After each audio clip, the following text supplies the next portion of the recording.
আমাদের শরীরের যে ইমিউন সিস্টেম, রোগ প্রতিরোধ করার যে ক্ষমতা আমাদের শরীরের মধ্যে আছে, তারা কিন্তু ক্যান্সার সেল হতে পারে, মানে যে সেলগুলো নর্মাল থেকে অন্যরকম হয়ে যাচ্ছে সেই সেলগুলোকেও খেয়ে নেয়, নষ্ট করে দেয়। সেই প্রতিরোধ ক্ষমতাটাকে আমরা যদি বুস্ট আপ করি, তাহলে কিন্তু ক্যান্সার হওয়ার বা ক্যান্সার হয়ে যাওয়ার পরেও আমার শরীরের প্রতিরোধ ক্ষমতা অনেক বেড়ে যাবে। এইটাকে বাড়ানোর একটা প্রধান জায়গা হচ্ছে পজিটিভ ভাইব। আপনি যদি খুব মনে খুশি থাকেন, আপনি যদি পজিটিভলি ভাবতে পারেন, আপনার চারপাশে যদি আপনার সেই সাপোর্ট সিস্টেম, আপনার সঙ্গে যারা আছেন, চারপাশে যারা আছেন, তারা যদি আপনাকে মনে সেই সাহস যোগাতে পারে, আপনার প্রতিরোধ ক্ষমতা কিন্তু অনেক বেশি কার্যকরী হবে এবং ক্যান্সারের ক্ষেত্রে নিশ্চয়ই অনেক দূর বেশি লড়াই করতে পারবে একজন হাসি খুশি মানুষের ক্যান্সার হওয়ার সম্ভাবনা আর একজন খুব দুঃখী, কষ্টে আছেন, মন ভালো নেই, কখনো তিনি বাঁচতেই চান না প্রায়, তার ক্যান্সার হওয়ার সম্ভাবনা এই একজন হাসি খুশি মানুষের চেয়ে অনেক বেশি। কারণ হচ্ছে তার প্রতিরোধ ক্ষমতা কিন্তু ধীরে ধীরে ধীরে ধীরে এই মানসিক বিপর্যয় বা বিকলনের কারণে অনেকটাই নিচ, মানে কি বলবো, অতটা ভালো কাজ করছে না, অনেকটা দুর্বল হয়ে যায়। ক্যান্সারের সঙ্গে লড়তে চান? ইতিবাচক ভাবনার সঙ্গে থাকুন। কি বলছেন এই বিশেষজ্ঞ চিকিৎসক? ক্যান্সারের সঙ্গে যুদ্ধ করছেন নাকি, কিংবা কোনো কারণে বিমর্ষ হয়ে পড়েছেন নাকি? সবসময় মন খারাপ করে বসে থাকছেন? অবসাদগ্রস্ত হয়ে পড়ছেন নাকি? সাবধান হয়ে যান। আজ থেকেই আপনি ইতিবাচক ভাবনার মানুষ হয়ে উঠুন। Think positive. ক্যান্সার থেকে শুরু করে শরীরের বহু রোগের বিরুদ্ধে লড়াই করতে হলে অত্যন্ত জরুরি পজিটিভ ভাইব। আপনি ইতিবাচক ভাবনা ভাবতে থাকলে বহু রোগ শরীর থেকে পালিয়ে যাবে। এমনকি জানেন, ইতিবাচক ভাবনার শক্তি আপনার শরীরের ক্যান্সারের কোষগুলোকেও খেয়ে ফেলতে পারে। তাই ভালো মঙ্গলময় কাজে থাকুন। পরনিন্দা পরচর্চা ছেড়ে সৃজনশীল কাজে মেতে উঠুন। সঙ্গীত, নৃত্য, সাহিত্য চর্চা, আবৃত্তি, কবিতা, নাট্যচর্চা, অঙ্কন প্রভৃতি বিভিন্ন সৃজনশীলতা আপনাকে নতুনভাবে ক্যান্সার সহ অন্য রোগ ব্যাধির বিরুদ্ধে লড়াই করার শক্তি দিতে পারে। দেশের বিশিষ্ট নিউক্লিয়ার মেডিসিন বিশেষজ্ঞ ডাক্তার কৌশিক চ্যাটার্জি এমন সব তথ্যই দিচ্ছেন। নাগপুরের ন্যাশনাল ক্যান্সার ইনস্টিটিউট থেকে তিনি এখন চলে এসেছেন শিলিগুড়িতে। শিলিগুড়ি সহ সমগ্র উত্তর পূর্ব ভারতে তিনি নিউক্লিয়ার মেডিসিন এবং ক্যান্সার নিয়ে সচেতনতা বৃদ্ধি করতে চান। শিলিগুড়ির আনন্দলোক সোনু স্ক্যান সেন্টার মহানন্দা সেতুর পাশে চালু করেছে PET CT scan centre. Cancer থেকে শুরু করে বিভিন্ন রোগ নির্ণয়ের অত্যাধুনিক সব মেশিন বসেছে সেই পেট সিটি স্ক্যান সেন্টারে। সেই সেন্টারে নিউক্লিয়ার মেডিসিন বিভাগের প্রধান এবং বিশেষজ্ঞ চিকিৎসক হিসেবে কাজ করছেন ডাক্তার কৌশিক চ্যাটার্জি। কাজের ফাঁকে এই বিশেষজ্ঞ চিকিৎসক নাট্য চর্চা করেন এবং কবিতা ও গল্প লেখেন। উত্তরবঙ্গ মেডিকেল কলেজ থেকে তিনি MBBS পাশ করেন। তারপর নিজের অধ্যাবসায় এবং মেধার জোরে তিনি নিউক্লিয়ার মেডিসিনে জাতীয় স্তরে সুনাম অর্জন করেন। মুম্বাইয়ের টাটা মেমোরিয়াল ক্যান্সার হাসপাতালেও তিনি কাজ করেছেন। কানাডা গিয়েও তিনি কাজ করেছেন নিউক্লিয়ার মেডিসিনের ওপর।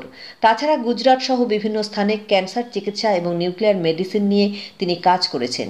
এখন উত্তরবঙ্গে এসেছেন পুরনো টান অনুভব করে এবং নিউক্লিয়ার মেডিসিন বিষয়ে সচেতনতা বৃদ্ধির উদ্দেশ্যে। এই ধরনের বড় মাপের প্রতিভাবান চিকিৎসক এখন শিলিগুড়ি এসে চিকিৎসার সেবায় নিজেকে নিয়োজিত করেছেন। এটা উত্তরবঙ্গের জন্য বিরাট খবর। ক্যান্সার সহ বিভিন্ন রোগ নির্ণয়ে সহযোগিতা করে আধুনিক চিকিৎসা পদ্ধতি নিউক্লিয়ার মেডিসিন। এক ধরনের ওষুধ যাকে বলে আইসোটোপ বা রেডিও আইসোটোপ, যা ব্যবহার হয় নিউক্লিয়ার মেডিসিনের রোগ নির্ণয়ের পদ্ধতিতে। কিন্তু কেন আপনি ইতিবাচক থাকবেন? কিভাবে ক্যান্সার হচ্ছে, কিভাবে রোগ নির্ণয় হচ্ছে, সব জানতে পারবেন এই ভিডিওতে। শুনতে থাকুন ডাক্তার কৌশিক চ্যাটার্জি কি বলছেন। ভালো করে দেখা যাচ্ছে না, অনেক বড় লিম্ব, যেখানে যত ক্লিয়ারলি দেখা যাচ্ছে ওটা দেখা যাচ্ছে না, পরিষ্কার দেখা যাচ্ছে। আমরা এটা কম্পারিজন করতে পারি, একই জায়গায় পরপর ধরে কম্পারিজন করা যায়। তারপরে ধরুন লাঙের কিছু নডুল আছে, এখানে অতটা ভালো করে বোঝাই যাচ্ছে না, আছে ছোট ছোট ছোট ছোট দেখা যাচ্ছে, এখানে নেই, এখানে এত ছোট মেশিন দিলাম কিন্তু আপনার অতটা এক্সপিরিয়েন্স নেই বা অতটা আপনি জানেন না, সেক্ষেত্রে ডেফিনেটলি আপনার পক্ষে ভালো মেশিন নিয়েও সবসময় যে খুব ভালো কোয়ালিটি রিপোর্ট দেওয়া সম্ভব তা নাও হতে পারে। কিন্তু একটা ভালো মেশিন, যেমন একটা ভালো গাড়ি অনেক বেশি সেফলি চালানো যায়, অনেক জোরে চালানো যায়, তাড়াতাড়ি পৌঁছানো যায়, অবশ্যই ড্রাইভার ভালো হতে হবে। কিন্তু একজন ভালো ড্রাইভারের হাতে একটা ভালো গাড়ি খুব ভালো চলবে, আর একজন একটা খারাপ গাড়ি অতটা ভালো চলবে না, এইরকম একটা ডিফারেন্স থাকে, মানে টেকনোলজির যেটা অ্যাডিশনাল অ্যাডভান্টেজ। নমস্কার দর্শক বন্ধুরা, এখানে আপনারা আমাদের সামনে দেখতে পাচ্ছেন ডাক্তার কৌশিক চ্যাটার্জি। তিনি আমাদের এখানে শিলিগুড়িতে আনন্দলোক পেটস যেটা স্ক্যান সেন্টার রয়েছে সেখানকার তিনি একজন নিউক্লিয়ার মেডিসিনের কনসালটেন্ট এবং বিভাগীয় প্রধান নিউক্লিয়ার মেডিসিন। তিনি একজন, আমরা বলতে পারি যে ক্যান্সার বিশেষজ্ঞ, এবং বিভিন্ন জায়গায় মানে ভারতবর্ষের যে নামকরা যে ক্যান্সার চিকিৎসা কেন্দ্রগুলো রয়েছে সেখানে কিন্তু তিনি কাজ করেছেন। টাটা মেমোরিয়াল ক্যান্সার হসপিটালে তিনি ছিলেন এবং গুজরাটের আহমেদাবাদে ছিলেন। তারপরে লাস্ট উনি Nagpur cancer centre, national cancer institute, Nagpur national cancer institute, সেখানে তিনি ছিলেন। তিনি দীর্ঘদিন কানাডাতে সেখানেও গিয়েছিলেন ক্যান্সারের উপরে গবেষণাধর্মী বিভিন্ন কাজকর্ম করতে, মূলত শিখতে। এই ধরনের নতুন টেকনোলজি গুলো যখন এসছে তখন আমরা বিদেশে গিয়ে শিখেছি সেগুলো জানার জন্য। কিন্তু তারপরও এত কিছু, উনি একজন মানে বিশাল বড় একজন প্রতিভাবান চিকিৎসক এবং আমাদের উত্তরবঙ্গের এই শিলিগুড়িতে তিনি এসছেন, ডাক্তার কৌশিক চ্যাটার্জি। কিন্তু উত্তরবঙ্গে তার আসার পিছনে আরেকটা উদ্দেশ্য, আরেকটা টান, নারীর টান কাজ করছে, যে ওনার প্রাথমিক যে ডাক্তারি পরীক্ষা বা পাশ করা যেটা MBBS, সেটা এই উত্তরবঙ্গ মেডিকেল কলেজ ও হাসপাতাল। এখানকার তিনি একজন প্রাক্তনী এবং কৃতি সন্তান। সেখান থেকে কিন্তু উনি আজকে গোটা ভারতবর্ষে বহু ক্যান্সার আক্রান্তকে উনি পরামর্শ দিয়েছেন, অনেকে সুস্থ হয়েছেন, স্বাভাবিক জীবনে ফিরেছেন। তা আমাদের উত্তরবঙ্গে আনন্দলোক পেট সিটি স্ক্যান সেন্টারে এসছেন, আমরা তাকে পেয়ে গর্বিত। তার সঙ্গে আমরা এখন কিছু কথা বলবো, এই ক্যান্সার কেন এত ক্যান্সার হচ্ছে, কি সচেতনতা দরকার, কি ধরনের রোগী পাওয়া যাচ্ছে এখানে, কি করা প্রয়োজন ইত্যাদি বিভিন্ন বিষয়ে তিনি তার কাছ থেকে আমরা কিছু শুনবো। নমস্কার আপনাকে। নমস্কার। একটু বলবেন যে আমি এখানে এসেছি নিউক্লিয়ার মেডিসিন ডিপার্টমেন্ট, এটাই পূর্ণাঙ্গ একটা নিউক্লিয়ার মেডিসিন ডিপার্টমেন্ট এই উত্তরবঙ্গে, যেখানে শুধুমাত্র পেট সিটি স্ক্যানই নেই, তার সঙ্গে গামা ক্যামেরা, যেটার অনেক রকম অ্যাপ্লিকেশন আছে। যেমন পেট সিটি স্ক্যানের মূল যেটা বিচরণ ক্ষেত্র বা যেখানে ব্যবহারিক প্রয়োগ সেটা হচ্ছে ক্যান্সার, কিন্তু গামা ক্যামেরার ব্যবহারিক প্রয়োগ আরো নানান রকম রোগে হয়, সেটা সম্পর্কে আমরা একটু পরে বলছি।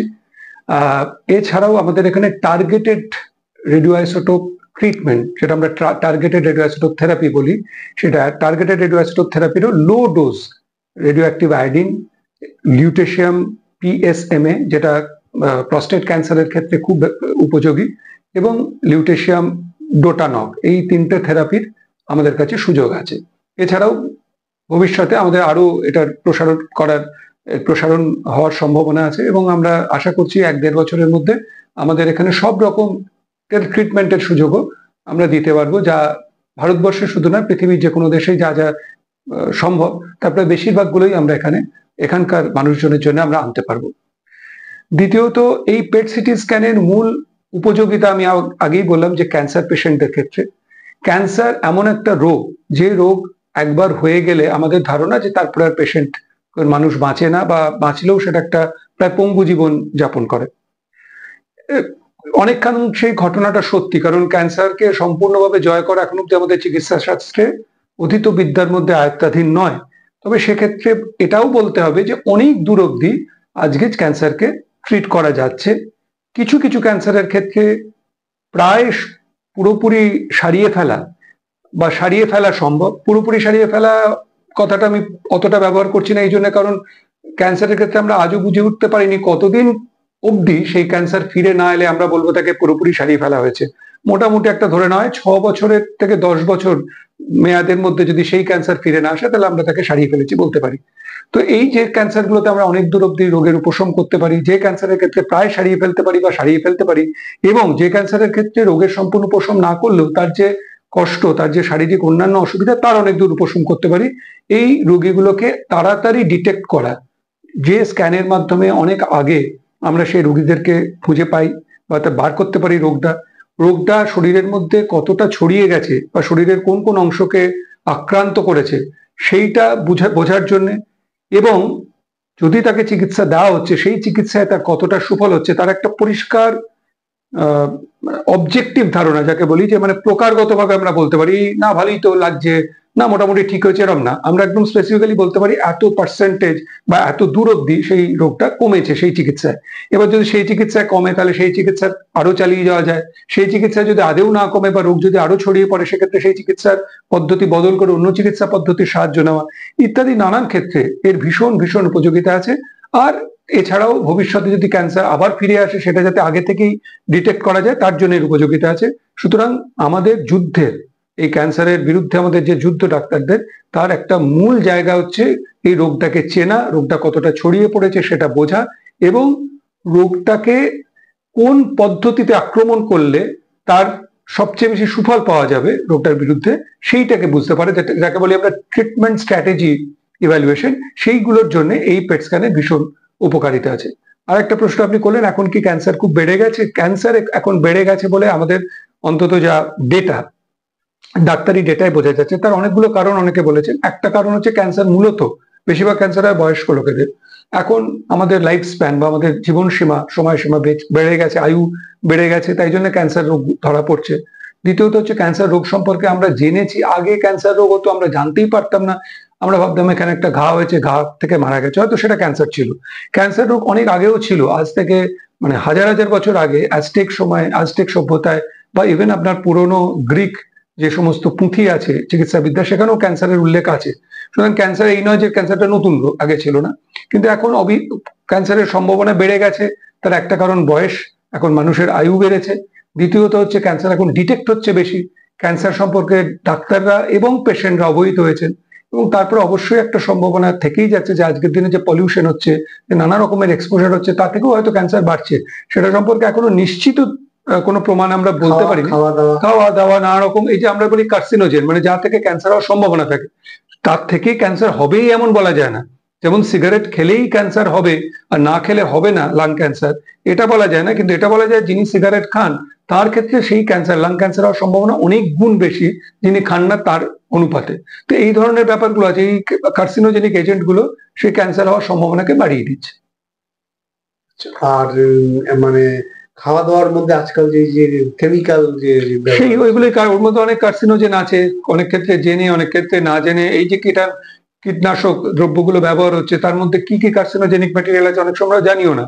তাই জন্য আজকে অনেকটা অর্গানিক ফার্মিং এর দিকে ঝুঁকে পড়ছি। কিন্তু এত বড় একটা পপুলেশন, যেখানে এত জনসংখ্যা, তাদেরকে সামলাতে গেলে কীটনাশক দ্রব্য না ব্যবহার করে চাষ করা খুব সোজা কথা নয়। তো এই ধরনের নানা ব্যাপার আছে, বা চেষ্টা করা হচ্ছে আরো বেটার যদি কোনো অল্টারনেটিভ পাওয়া যায় যেটা হয়তো ক্যান্সারাস। তবে এই যে অ্যাওয়ারনেস, যেটার মধ্যে কার্সিনোজেনিক এজেন্ট আছে বা এইগুলো কার্সিনোজেনিক হতে পারে, সেটা থেকেই আমরা অনেক দূর অব্দি এটাকে কমানোর চেষ্টা করতে পারবো।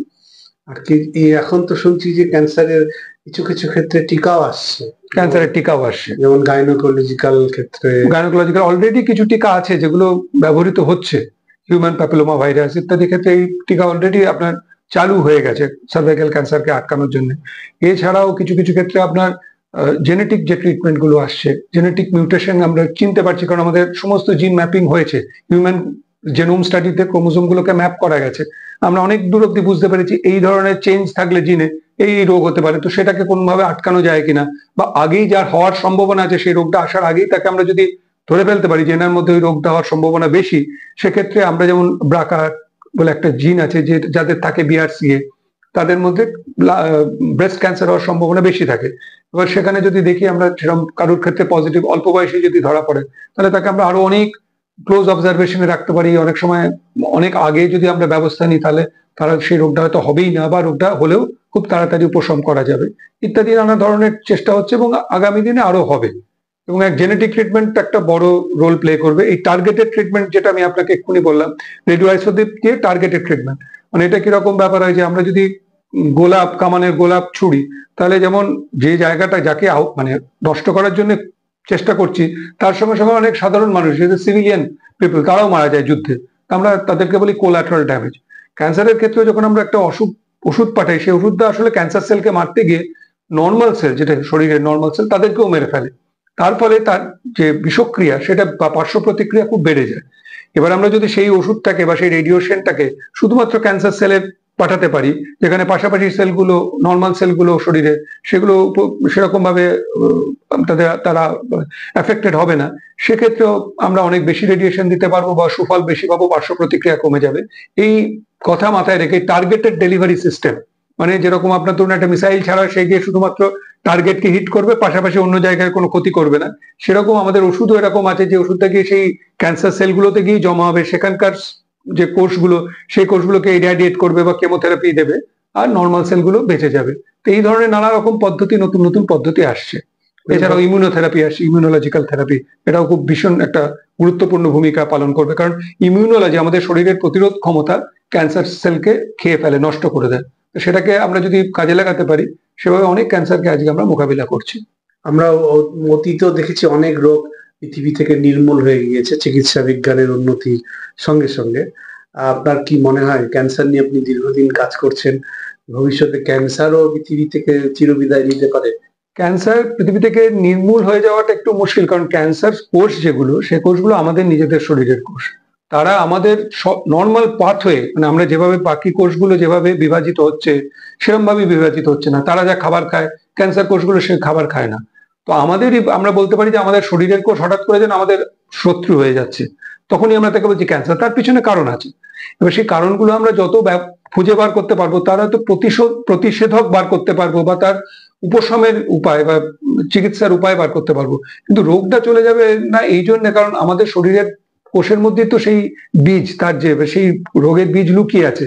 তাই রোগটাকে সম্পূর্ণ, যেমন ধরুন আজকে স্মল পক্স নির্মূল হয়েছে, কারণ স্মল পক্স একটা বাইরের ভাইরাস, যেটা সে আমাদের স্মল পক্স করছিল, সেইটাকে আমরা সম্পূর্ণভাবে নির্মূল করতে পেরেছি টিকা, প্রতিষেধক দিয়ে। কিন্তু ক্যান্সার তো আমাদের নিজেদের শরীরের কোষই পাল্টে যাচ্ছে, তাদের ব্যবহার পাল্টে যাচ্ছে, তাদের কোষ বিভাজনের যে নেচার সেটা পাল্টাচ্ছে। তাই একে সম্পূর্ণ নির্মূল হয়ে যাবে এটা হওয়ার সম্ভাবনা কম, আমার যতটুকু জ্ঞান এবং বুদ্ধি তা থেকে বলতে পারি। মানে অনেকটা নিয়ন্ত্রণে নিশ্চয়ই আনা যাবে। এবং অনেক, এই গত ধরুন 15 বছরে অনেক দূর অব্দি আমরা কিন্তু এখন ট্রিটমেন্ট, আগে 15-20 বছর আগে আমি যখন প্রথম ডাক্তারিতে ঢুকেছি এই ক্যান্সার লাইনে, তখন দেখতাম আমাদের হাতে খুব সামান্য কটি অস্ত্র আছে এবং তারপরে আমরা বলতাম আর কিছু করার নেই। এখন তা হচ্ছে না, এখন অনেক দূর অব্দি লড়াই করা যাচ্ছে। অনেক ক্ষেত্রে ক্যান্সারের পেশেন্ট ফিরে আসে, বা না ফিরে এলেও আরো 10টা বছর অন্তত তার যদি আয়ু আমি জুড়ে দিতে পারি, একজন 60 বছরে আক্রান্ত মানুষকে 70-75 বছর বাঁচলে আমরা ধরে নিই তার মোটামুটি নর্মাল লাইফ স্প্যানটা তিনি বেঁচেছেন, আমাদের মনে সেই ক্ষোভটা থাকে না। তো সেটা হচ্ছে আজকে। আরেকটা জিনিস আমরা শুনেছি যে অনেক চিকিৎসকরাও বলেছেন যে ওই পজিটিভ মানে অর্থাৎ ইতিবাচক চিন্তা ক্যান্সার পেশেন্টরা যদি করে, সেক্ষেত্রে অনেকটা তাদের মানে সুস্থভাবে বেঁচে থাকার ইয়েটা বেড়ে যায়। আপনার কি মনে হয়? এটা একদম বৈজ্ঞানিকভাবে মানে প্রমাণিত সত্য। তার কারণটা আমি বললাম যে আমাদের শরীরের যে ইমিউন সিস্টেম, রোগ প্রতিরোধ করার যে ক্ষমতা আমাদের শরীরের মধ্যে আছে, তারা কিন্তু ক্যান্সার সেল হতে পারে, মানে যে সেলগুলো নর্মাল থেকে অন্যরকম হয়ে যাচ্ছে সেই সেলগুলোকেও খেয়ে নেয়, নষ্ট করে দেয়। সেই প্রতিরোধ ক্ষমতাটাকে আমরা যদি বুস্ট আপ করি, তাহলে কিন্তু ক্যান্সার হওয়ার বা ক্যান্সার হয়ে যাওয়ার পরেও আমার শরীরের প্রতিরোধ ক্ষমতা অনেক বেড়ে যাবে। এইটাকে বাড়ানোর একটা প্রধান জায়গা হচ্ছে পজিটিভ ভাইব। আপনি যদি খুব মনে খুশি থাকেন, আপনি যদি পজিটিভলি ভাবতে পারেন, আপনার চারপাশে যদি আপনার সেই সাপোর্ট সিস্টেম, আপনার সঙ্গে যারা আছেন, চারপাশে যারা আছেন, তারা যদি আপনাকে মনে সেই সাহস যোগাতে পারে, আপনার প্রতিরোধ ক্ষমতা কিন্তু অনেক বেশি কার্যকরী হবে এবং ক্যান্সারের ক্ষেত্রে নিশ্চয়ই অনেক দূর বেশি লড়াই করতে পারবে। একজন হাসি খুশি মানুষের ক্যান্সার হওয়ার সম্ভাবনা, আর একজন খুব দুঃখী, কষ্টে আছেন, মন ভালো নেই, কখনো তিনি বাঁচতেই চান না প্রায়, তার ক্যান্সার হওয়ার সম্ভাবনা এই একজন হাসি খুশি মানুষের চেয়ে অনেক বেশি। কারণ হচ্ছে তার প্রতিরোধ ক্ষমতা কিন্তু ধীরে ধীরে ধীরে ধীরে এই মানসিক বিপর্যয়ের বা বিকলনের কারণে অনেকটাই মানে কি বলবো, অতটা ভালো কাজ করছে না, অনেকটা দুর্বল হয়ে যায়। এক্ষেত্রে কি করণীয়, আপনি কি বলবেন? পজিটিভ থিঙ্কিং ভীষণভাবে দরকার। এবং যদি কারো ক্যান্সার হয়ে থাকে, তাকে চারপাশ থেকে মানসিক শক্তি যোগানোর, তাকে পজিটিভলি ভাবার এবং ভাবা যে কটা দিন তুমি আছো, তুমি যদি একটা ক্রিয়েটিভ কাজের মধ্যে থাকো, ভালো করে থাকো, তিনি কিন্তু অনেক ভালো থাকেন।